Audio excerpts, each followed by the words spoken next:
Welcome back to another episode of Triple Threat Wrestling. If you are new to the channel, be sure to subscribe. We drop wrestling content for your viewing pleasure all the time. Joined by a special guest today, Mr. Brendan Malloy, big on TikTok, really blowing up with his Bret Hart impressions. And me and my co-host MVP love him. We love your TikTok channel, and I'm like, if I can get this guy on here, man, that'd be awesome. And here you are. You're here now. So how you doing? I'm doing great, man. It's great to be on. I appreciate you had me on, and always love a good wrestling shop talk session. I appreciate you supporting the channel.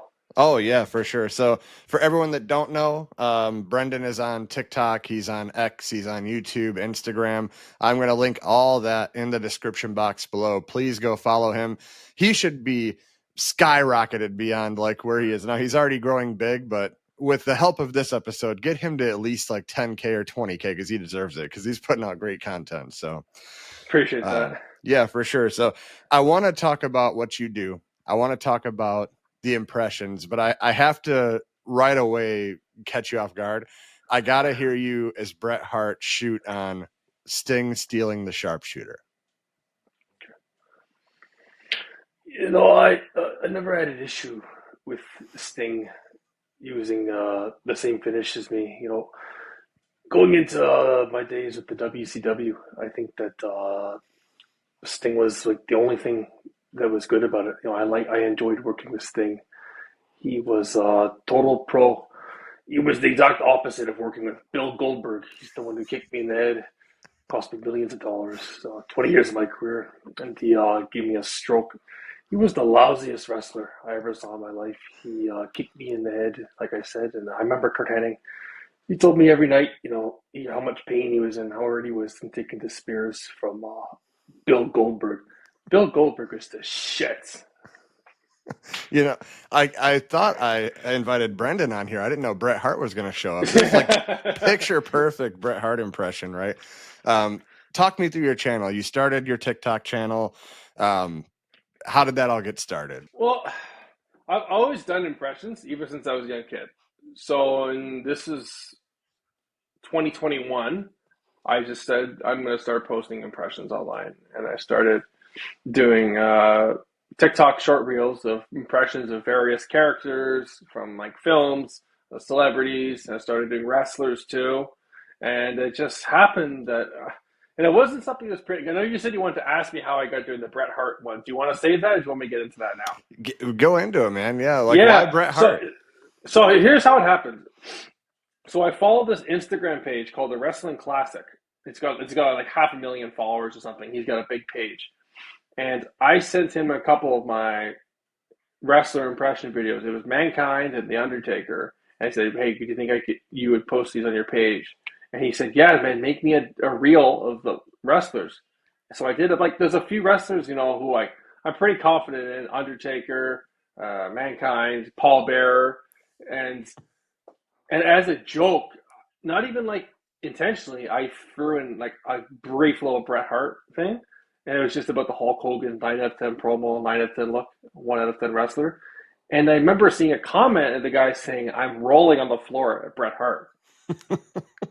I'm like, huh. And it wasn't something like I ever preemptively thought about. So then I posted one, and I got more engagement. And then suddenly Bret Hart like started to be the one that got the most engagement. I personally didn't think it was even that great of an impression, and I still don't think it's my best impression. But yeah, basically that got the best engagement, and I could see how it could make a whole series out of this, and no one else was doing it. Yeah. No one else is doing it. That So that's yeah, the thing that's how is it came trying up. to differentiate yourself because if you're doing Yeah. something that everyone else does, it's like, well, I can go find 5 people that do that. But you're like the only guy I've seen that like I have to compliment you because even though you think it may not be your best, like even when you do it, it's like you transition because like even like the way his mouth moves, like it kind of on the one side, just the way you do it is just like how he talks. Like it's like a perfect impression for me. I think it's I awesome. appreciate that. I appreciate that. Thank you. Yeah. So, how long have you been a wrestling fan? Oh, since I was 3 years old. I was watching it in like kindergarten and like the Attitude Era, and I remember like none of my other friends were allowed to watch. Yeah. Well, I mean, if you're watching by yourself, you'll have like Steve Blackman versus Ken Shamrock, something boring, and your parents happen to walk in during a bra and panties match, and you're like, really? Of all the times you could have walked in, of course this is on. Like, I don't want you watching that wrestling. I'm like, but it's not like this all the time, So, um, so what was like the first event you saw that like really like caught your attention? Oh, Monday Night Raw. I remember the first match I ever watched. It was Mankind versus, I don't know who he faced. It was Mankind and someone like a Big Boss Man Okay. or Val Venus, someone more mid Carter from that 1999. But I remember the first match I ever watched was Mankind. I don't remember who he was wrestling, but and it was honestly pretty much right then and there.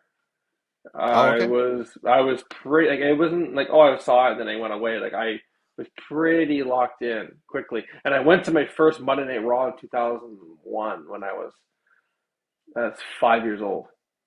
Oh, okay. Yeah. Yeah, You just enjoyed it, right? Just good right away. time, especially at 5, right? Like all your favorite Yeah, people you're seeing on TV. I remember I went to a house show. It was my first show, and I was about 9 years old. My uncle took me, and Attitude Era. I saw Stone Cold and Dude Love were the tag team champions. I saw DX, which was Shawn Michaels, Triple H, and China. And it's a house show, so there's no rules at a house show. They just play to you. And I remember screaming, we're in the middle section, I said, Shawn, you suck, to Shawn Michaels, and he mooned our whole section. He just pulls his pants down and shows us his ass to everybody. I'm like, can they do that? I didn't even see that on TV. Like, I'm 9 years old. different time back then. Oh yeah. So speaking of that, like, we all fell in love with it back then, right? I'm actually showing my age. Like, my first event I'm watching is like Hogan and Andre the Giant at WrestleMania 3, right? Like, I'm in the 80s pay-per-views. Like, I would go rent them at the video store and just watch them religiously, right? So when you fall in love with it in the Attitude Era, what do you think of the current landscape of wrestling? Uh, I think that there's more of an emphasis on athleticism than storytelling at times, just an overall in wrestling. I think it's gotten a little more story-oriented in the past couple years than before. Um, I don't think the characters are as engaging nowadays. Now, I would say the characters now are better than they were 5, 10 years ago. I think it has progressed in a positive direction. I don't think it's where it was in the Attitude Era. I think that's the big thing about the Attitude Era is I think from storyline standpoint and the depth of characters that they had active at that time, like it's unprecedented, man. Like even like you're talking about when you went to house show in '97, like that was an all-star team, that roster, man. Yeah. You had Foley, you had Shawn, you had Bret, Owen, Rock, Austin, Taker, Kane. Like you don't beat that, man. Yeah, and that was that house show. Rock was still a Nation of Domination, so you still had like Mark Henry, D'Lo Brown, Farouk Yeah. was out there with him, and New Age Outlaws, right? I mean, it's packed, right? Nowadays, like I went to SmackDown recently, my second show of all time. I haven't been to a show this whole time, and I was September 5th, John Cena's last time in Chicago. Gotcha. We Okay. we had 2.5 matches because we had Cena versus Sami Zayn for the Open Challenge. And the main event was Julia and Michin because we had AJ Lee's return after that. And then the second match was Aleister Black and Damian Priest, but they attacked each other before the match, and then it just kind of became a disqualification. So I'm like, Mm, I saw like 9 matches at a house show. Now I'm looking at like, it's mostly advertisements, like the current landscape is. yeah, it's a lot. It's all about social media too, Oh yeah, no, it's big you time. know what? It's like the pop culture is what we called it on our roundtable a couple weeks ago. Is WWE makes content for us as TikTokers and YouTubers to like be shocked at those specific moments, and they get millions of views, and people want to see that moment. But you're looking at like 5 weeks of filler to get to that moment. you know, that's Yeah, that's one thing. I'd say there's more filler. yep, Um, I mean, maybe that's a little better than it was a few years ago. Me personally, man, I don't want to watch. I don't want a 3 hour weekly television show. yeah, it's a lot. That's a lot. No. That's too much for me. I can't watch that every week. And that's my opinion. Maybe people, who are watching this feel otherwise. That's a little much for me. I like the 2 hours in and out. Like every minute counts Yeah, yeah. on those shows. And that's the problem with like the advertisements now. Like, never would Vince McMahon allow all these advertisements all over the ring looking like a UFC Uh, octagon, but here we are. yeah, Slim Jim yeah, tables yeah, and yeah. Yeah, that's a little tacky to me, but yeah, that's. I guess when they went corporate and they sold, and that's just the way the world is nowadays. It's all about exposure. It's all about brand placement, right? oh, that's yeah, that's it's a good thing for like people that want to get their name out there, but it's bad for like, okay, I want to see Cody versus Roman, but I gotta watch 9 commercials to get to it. Like I gotta Yeah. sit through all this stuff. But um, so I do want to go back to like your channel now. So when it comes to like your TikTok and all that, I do see you have Cameo. Hmm. So do you want to go into like how you started on there, like any successes you've had on there? Tell people Yeah. where to find you on there.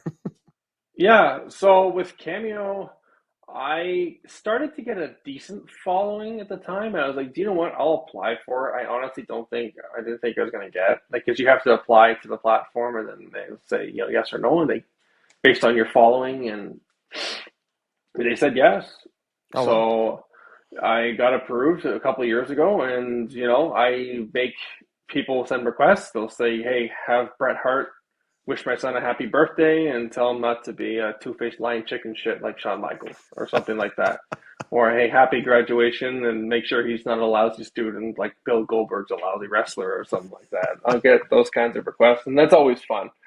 So you can find me on Cameo too if you like a personalized. Maybe you Christmas is going to be coming up soon, a couple months. Halloween's coming up, so there's like a few occasions for it. But yeah, it's fun. It's fun to do, and people put comments and say, "Oh my god, this made me laugh so hard," and this is so great. My son loved it, or so it's fun.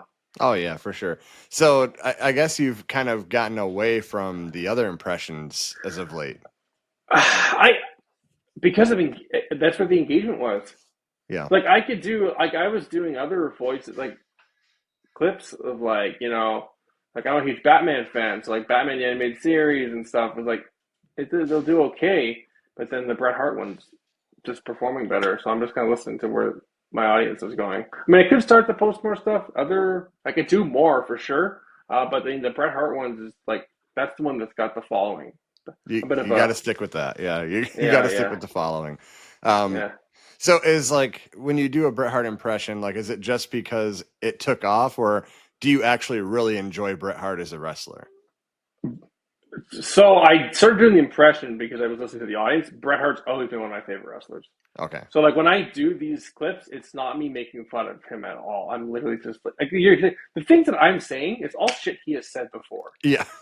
or I just twist the context. Like he's literally said Bill Goldberg's a lousy wrestler, Shawn Michaels the two-faced lying chicken. Like I'm not making this stuff. It's all stuff. Even like I can't take it. It's a shit. It's like that's all stuff that he said. That I just contextualize it. And he said, Bill Goldberg gave me a stroke or whatever. Because I had some guy chirp me about that. I said, buddy, like I'm not making fun of strokes or whatever. Like that's what Bret said. I'm doing an impression of him. But Bret, no, like I'm not like in any means like doing it as a slight as like, oh my god, Bret is so bitter. It's a joke. Like Bret is one of my favorites. I actually met him again recently. It was really quick at a signing, but yeah, he's super. Like, I've met him twice now. Super nice guy. I think the world of Bret. Bret's one of my absolute favorites.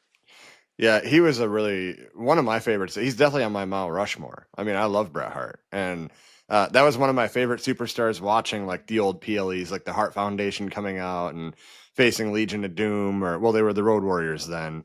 I love Bret Hart, and it actually broke my heart before he signed back with WWE. He did an interview with like TMZ, and they're like, "Yeah, you're the best there is, the best there was, the best there ever will be," and he's like, "No, I used to be the best," and he was like really down and just like depressed. And like I think when he started coming back to WWE and got this stuff going with Vince McMahon and like getting his revenge, and I think that kind of boosted him up a little bit. But I mean, he does, as much as I love him, he does complain a lot. So I mean, like that's why I love these impressions, because it is stuff that he said. It's not like I don't take it like you're making fun of him. I think it's like paying a homage, like I love him, but he does do this. Like, Honestly, man, my thoughts on like his shoots is that like, dude, he's the goat. He can say whatever he wants. Yeah. Yep. That's my 2 cents on it. Yep. So if we look at his career, what would be your favorite Bret Hart match? I do see the immortal moment right there. Yep. That's it right there. That's the one. Why that match? Oh, but it's one of the most important matches in the history of not even just WWE, but the entire wrestling industry. Yeah. Like, Yeah, I agree with like you on that. Austin 3. I mean, Austin 316 was technically born like the year before. Like that was the moment where there was that switch, where that was the big stepping stone to propel Stone Cold to become the number one babyface of all time. Yeah. Yeah. And it was the way they did the finish too. The way they did and like, I remember watching. I don't know if you've seen when Bret was on Austin's podcast and they talk through them, like, and they give the. It's fascinating how they came up with the spots. Like when Austin's trying to break out of the sharpshooter and he's bleeding, and Bret said, "Yeah, my thought process was that it was kind of like the chief trying to move the sinking cuckoo's nest, one flew over the cuckoo's nest." So like those kind of like this, the level of the effort that went into the in-ring psychology of that match too. And like as I said, like you genuinely believed that those two guys hated each other. Oh yeah. You genuinely believe that. So that's one of, I think that like if you said to me that was the best match that WWE's ever put on, I wouldn't really argue with you. That's my favorite Bret Hart match.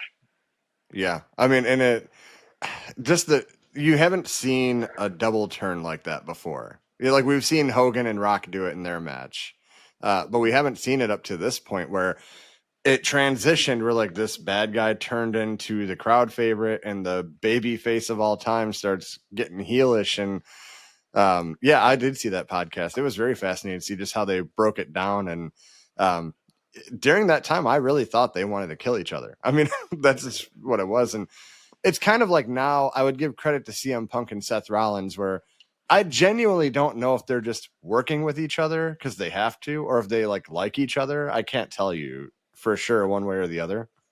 Same. I mean, I would have said the same thing about Punk with Drew last year. Yeah. Yeah. That was the best feud of the year. Yeah. I mean, even with the stuff that Rock was doing with Cody, like when he beat in Chicago, when he beat him up on the outside the bus there and whipped him in the rain and stuff, like. Yeah. And then he posted the video, when he was whipping him after they went off the air and telling the production guys, Yeah. So, I don't know if I could swear on here. Maybe I shouldn't. But, oh yeah. This is we go wherever the conversation takes us. Okay, yeah, he's whipping him, saying "fuck that," and tells the camera guys, "This is over when I say it's over." Like that's what really excited me last year, and I think this year lacked the excitement storyline wise that last year the company had. Well, I'll give you a hot take. I've said it on this channel before, but my hot take is people give Triple H so much credit for WrestleMania 40. The Bloodline Rules match and, Roman Reigns and Cody, all this long-term storytelling coming to a head, Seth Rollins and Cody, that all was pretty much set up by Vince. And it got grandfathered into Triple H, and he just had to finish it. But since then, now he's had to come up with his own long-term storytelling. It's been lackluster. It's not been there. I mean, look at WrestleMania 41 with Cena and Cody, just god awful. Yeah, I wasn't. I wasn't a big fan of WrestleMania as a whole this year. I mean, especially the main event was I mean, to fall last year's WrestleMania main event was a tall task, regardless. But yeah, I was a little let down. I wasn't a huge. I did think that their match at SummerSlam was a hell of a lot better. Oh, they had a good match at SummerSlam. I had a good match at SummerSlam. I will say 100 times better. That was like. And you knew that they had to pull the plug on Cena's heel turn. Like Rock wasn't there to finish it. Like it started and then it's like, where do we go from here? He's got 10 dates left. We got to figure this out, that was a great match. Yeah. But no, I'm back to the submission match. It was just amazing, and that's the first time I saw that much blood in a ring. I'm like, it wasn't that common in that time. I remember it was Bret's idea too. He said, "Steve, if we're doing this as the finish, I got to cut you open." Yep. Yeah. and it happened, right? So, and here we are. So, all right. It's time to delve into your impression a little bit. Speaking of recent WrestleMania, ticket prices are out of control. I got to know what Bret Hart thinks about the ticket prices. The ticket prices? Okay. I don't understand how anyone would buy a ticket to watch this product nowadays. I think that the product is lousy. It's nothing like the roster we had back then. I think that the storylines have been all over the place and everything, and I don't think that it's worth it. I think that this is what happens when you put Triple H in charge of creative. The guy never had a creative idea for anything when he was a wrestler, so I don't know how he's supposed to be good at being in charge of creative for the company. And he's the one who gave Bill Goldberg a retirement match. He's the one who kicked me in the head, cost me millions of dollars. 20 years of my career, and he gave me a stroke, and he was the lousiest wrestler I ever saw in my life. I remember Kurt Hennig told me every night, or he was taking all those spears from Bill Goldberg, and guys like him, he was the one who was making Bill Goldberg look good every night. Because Bill Goldberg was the shits. It never gets old. Like I can watch 30 of these in a row. It just never gets old. All right, and then I got to have you do a couple more here. So John Cena, we're never going to see him again after this. So what does Bret Hart think of John Cena's run so far, his farewell tour? I thought that the creative has been lousy so far, and then again, Triple H in charge of creative. This guy, is lackluster with his creative as a wrestler. I don't know why people think that he's going to do a good job booking Cena. You look at the Brock squash match. I thought that was lousy. They've already done that before. I don't know why they needed to do that again. And then the match he had with Cody at WrestleMania, Travis Scott made a 25-minute entrance during the match. I thought that was stupid. I probably could have rolled my eyes at Triple H again, like I did on the entrance stage there at WrestleMania.